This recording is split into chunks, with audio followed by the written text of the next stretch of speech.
What made you want to adopt? Well, I really wanted to have a family, and that seemed like a good way to have a family. Being in the adoption community, you meet so many people. It's like having an extended family. It's like they were there when the babies were given to us. They were literally standing there. And that's an experience that, you know, no one else shares with us. Well, I think what adoption means to me is that it's a way to have a family, and I was grieving because I thought I wouldn't be able to have a family, and then I was able to have a family. So it's just, I think it shows me that, you know, there's obstacles in life, but somehow you find a way, and it's better than you think. What advice would you give to parents who would like to adopt? That you need to go to a lot of informational meetings, learn about the different options, domestic, international, open, get mentors, you know, have someone who's already been through the process. So you need to know yourself, you need to really find out information, talk to people, and don't be afraid to get information. They wanted to make sure that we were people that would be able to handle an adoption and stuff. They talk to you about what adoption's about. They do what's called a home study. What they would do, according to the adoption agency, was they would show the birth mother 2 or 3 of these family histories, and then the birth mother would choose who the parents were going to be.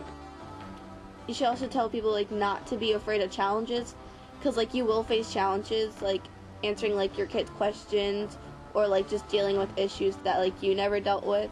You just need to, like, stay positive through the whole thing. I don't think we get strange looks too much anymore. Not really, although you know what happens all the time with Caucasian kids, and you know, you're meeting people for the first time. A lot of times they mistake like his friends get mistaken for my kids. You know, because like, oh, this is your son. No, that's my son over there. You know? That's right. Yeah, we had somebody just recently looking at me and said, I forgot that. That we don't look alike. Yeah.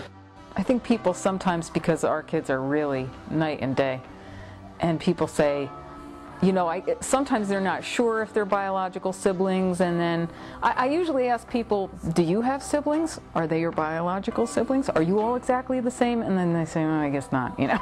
We're all like pretty different too, and we're related by blood, so I said, well, it's no different in our family. Yes, exactly. Yeah.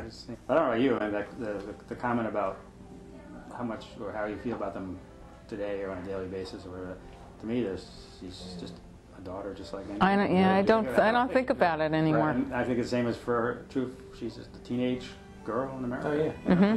Yeah. I mean, yeah, you're right, because they drive you just as nuts as if they were a biological child. Right. Absolutely. He asked me one time about adoption. I said, look, I don't know how any of this comes about, you know. I said, God put you with me, and me with you, and Ellie with us, and Mom with me. And I just kind of view it that way. I don't know how it happens. It's the same as it happens with any child. You end up with the people you're supposed to end up with, I think. We only got pictures once, I think, when around the middle. So he was about 4 or 5 months old in the pictures that we got. And they said we could send things, their clothes and things, to the foster mother if we wanted, which we did. But in the picture, we have one photo of the foster mother holding him in her lap, kind of like this, and he kind of fills up the space, you know. And so my mother and my sister and friends gave me a baby shower, and what size clothes? So we kind of estimated, and they got me all these clothes, thinking he'd be a lot bigger than he turned out to be, because when I met the foster mother, she was about 4 feet tall. And you know, when I saw her, and then he was only 16 pounds, you know, so I had all these clothes that were giant. They were way too big, so we laugh about that all the time. On the day that you were born, I snuck out of the meeting room and I sat down at one of the desks and I called you, and I called Dave and Daddy, and Daddy said, hello, Mommy, it's a girl. I just had to go back to the meeting, and I felt like I was never, ever, ever going to get out of the meeting. And then when we came home that night, I called the woman at the adoption agency, and you already were with Cindy, who was your foster mother, for the 4 weeks. And Cindy was really good because she encouraged me to call every day. So I called her every night, and she told me everything you did, and that it was just a really exciting time, but we couldn't wait to get you. And I remember when we went to the adoption agency too, we had to sit there. We sat there for like 2 hours just signing papers, waiting for Cindy, and then waiting for Cindy to come. And then when she ever pulled up in the driveway and you came in and you were all in pink, you had, you know, the little pink hat and the pink sweater and the pink blanket. And then Dad pushed you out of the way. And Dad pushed me out of the way. because I got her first. And he got you first. We took Kristen to San Antonio for her 11th, to celebrate her 11th birthday. We went and we took her 2 aunts with us. Her 2 sisters. Yeah, my 2 sisters. And we stayed at the same hotel that we stayed at when we adopted her. Almost the same room, too. Same floor. Yeah. So we went back and we took her to the adoption agency, and she met one of the women that was working there when we adopted her. You guys talked for a really long time. Yeah, it was fun. It was really fun. That part was boring. Yeah. I didn't know what to do. I know. And then we took her to the hospital. That was fun because remember they had that big painted cow in the front? Oh, yeah. We're able to take her up to the maternity ward and show you where you were born. And we took her by the courthouse where we went and had the adoption finalized. That was fun. For her 13th birthday, I did an album for her. I got a lot of the family pictures, and it was so much fun to do. It really was. I got such enjoyment out of doing that. So we do all the holidays together. And we do the birthday, we do the day we met you, we do the day that you were finalized. We're very fortunate in that we have a very close family. I just love you so much. You fill our world so much. It was like we used to have a huge hole in the middle of our family, and then you came and you filled that hole right in. And I just love you, and Daddy loves you so much.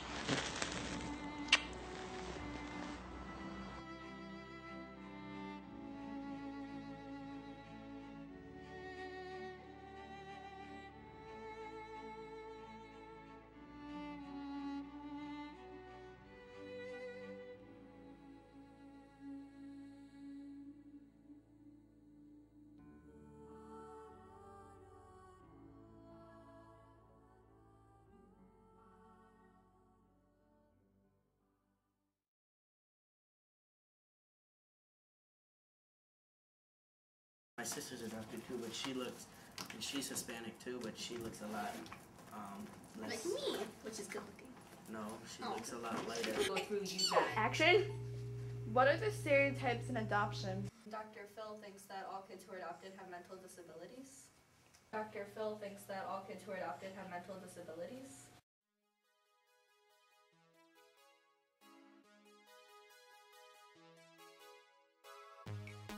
JYP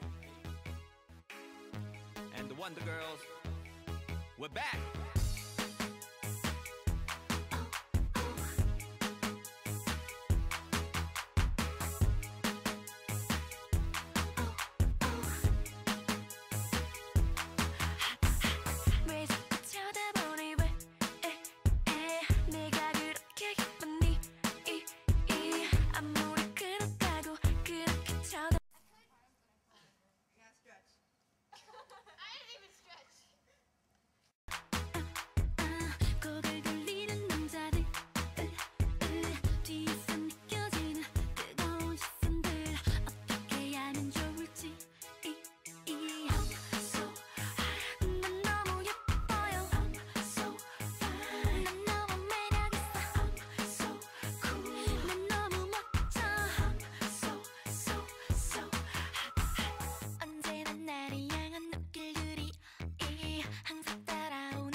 I don't think we get strange looks too much anymore.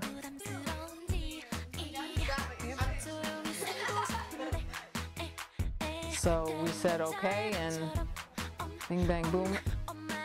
Well, you'll get one tonight probably. Is that a real, like that one's moving, huh? Oh yeah, sometimes I'll go in the refrigerator and there'll be like the thing I'll say, ooh, I better not open that. I'm with us. Oh my goodness. Can you beat up on your father again? That was pretty good. Oh yeah, where am I? You want to fight?